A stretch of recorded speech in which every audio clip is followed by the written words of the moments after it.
In this video, we are going to be touching on all things Ecollar, buttons, fit, function, so that when you take your dog home from their program, you feel confident and comfortable with the new tools that you are using. First things first, with our remote and our collar, they turn on individually. So just because you turn this one on does not mean your collar turns on. So we'll start with our remote first. On the back, your L button right here in the center, big black L button, you're going to press and hold that button until the front lights up and the screen glows blue, and then it'll show you what level it's on right there on the front. Right now it's on 0. Then on the back right next to the L button, you have your M/C button. This will already be pre-programmed when you go home, so don't ever worry about pushing that button. You don't need it.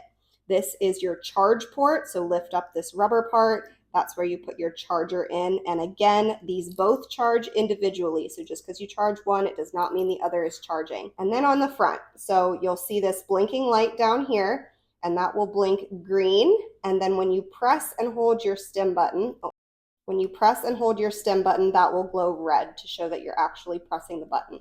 So on the side here, you have your black S button and your red S button, and the S is for stimulation. So that's what your dog is feeling, the muscle contraction on their neck. And so your black button will always be true to the number on the screen right here. So if I'm pressing and it says 5, that is what your dog is going to feel. If we go down to our red S button, that is our boost button. So that goes up by 5 every time you press it. So in a moment where your dog isn't responding and it might be something where you don't have time to dial with this top dial right here, it's a great button to just grab really quickly until you can dial up on your own. And then up here, like I mentioned just now, that is your dial. So that's how you're going to turn your levels up and down.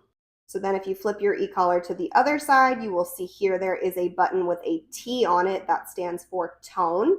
And that also corresponds to your collar. So if you press that, your dog will hear that noise. There is no stimulation associated with the tone when you are tapping like that. However, if you press and hold your tone button,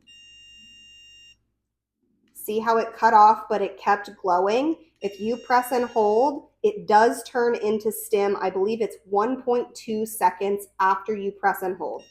So as soon as you hear that tone stop, that's when stimulation is kicking in. So if we worked with tone with your dog, please remember to just do nice long taps or quick taps, instead of pressing and holding, because that way we're not stimming your dog by accident.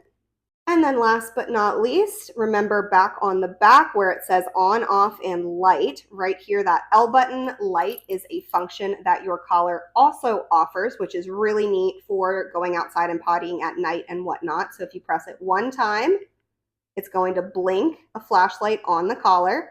Twice is a steady light, and then a third time will turn it off. So that's also a neat little function on your remote. And then moving on to our collar portion. So to turn our collar portion on, if I am holding both of these right here, I've got this little red dot. I think you can see that right here. So this little red dot right here, and then this little red dot right there. So I'm going to butt those two up. You'll see that that glowed green. This is already on because I pressed and held that L button. And now, if I press here, you can see both the receiver and the remote are glowing red when I tap the black S button. So that means that stimulation is going to your collar. After you turn this on, before you put it on your dog, always make sure and do a quick test to make sure that these are talking to each other properly. So here on your collar portion, we have got these are the contact points that your dog is feeling. And then right here is going to be your charge port for your collar.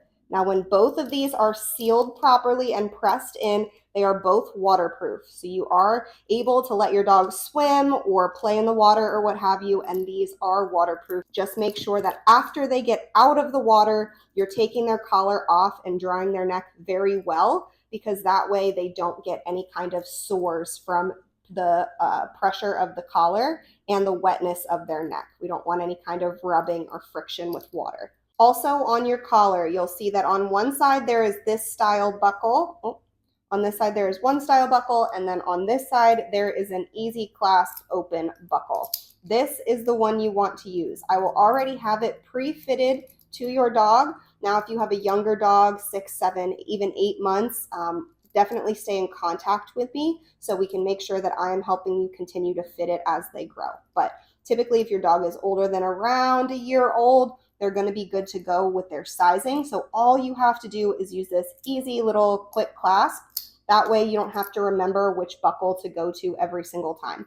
Usually I do like to have a bungee in there because it's got a little bit of give. It moves with their neck, but sometimes with the size of my dogs, it's just not possible. So that just depends.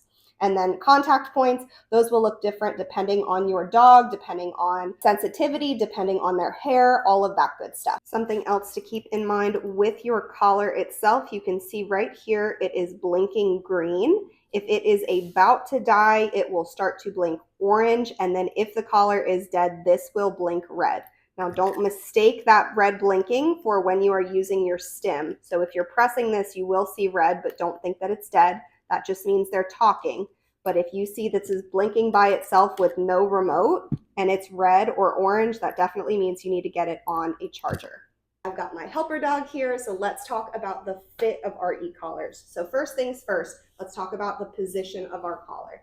So you notice that it is sitting to the side of his throat, not on his throat. We never want to put the e-collar box on their jugular. We want it off to the side because that's where the muscle is and that's what it's stimulating, not their throat.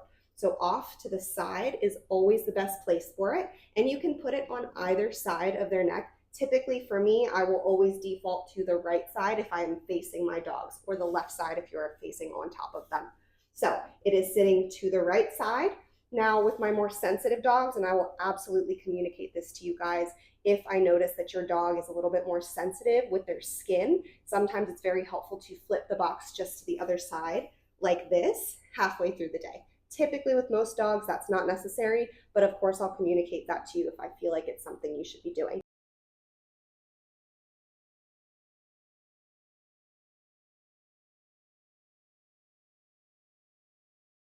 So I've got my box to the side. Now where it is on their neck, you will notice that the collar on this guy is a little bit looser, but you only want to be able to fit 2 fingers snugly under their collar. Looser is not nicer when it comes to our training tools because these points need to be making contact with their neck so that your dog is feeling the stimulation. If these points aren't making contact, your dog isn't feeling anything. So looser is not nicer because you're not actually able to communicate properly. When it comes to leashes and collars and our prong collar or slip leashes, that's always going to go above. So our e-collar goes below that, and then a flat collar underneath that if we have one. So it goes prong collar, slip leash, then e-collar, then our flat collar. Briefly going to talk about levels here. Obviously, every single dog is going to have different working levels and corrective levels for their e-collar numbers. However, as a general rule of thumb, going up or down by 5 is going to be your best bet. Now, if I have a dog that's a little bit more sensitive, of course, I'll communicate that with you as the owner and say, hey, going up or down by 2 might be a little bit better. You're still absolutely more than welcome to use your boost button in those moments where you can't dial. But typically my rule of thumb is always going to be to go up or down by 5 at a time. One last thing to keep in mind is that for our mini educators, these are a half-mile range to where they can communicate with your receiver on your dog's collar. But the micro educators, which is for my little breeds, so if you have a little guy and you see on the front of your e-collar that it says micro educator, those only have a 500-yard range. So definitely keep that in mind if you're ever doing any hiking, exploring, off-leashing. Just make sure that you are keeping your dog in the range of your e-collar. I hope this helped break down a little bit of the e-collar so you get a better sense of the tool, all of the functions, and all of the buttons before you come for your lesson so that you are better prepared and we can jump right in. However, for any of my e-collar owners, if you ever have any questions, concerns, or are uncertain about anything, please always feel free to reach out. This is definitely a very nuanced tool, so you're not going to pick it up right away and be amazing at it right away. So it's always okay to reach out to me if you're confused about the fit, the functions, the buttons, anything to do with that. Please always feel free to reach out. That is what I'm here for.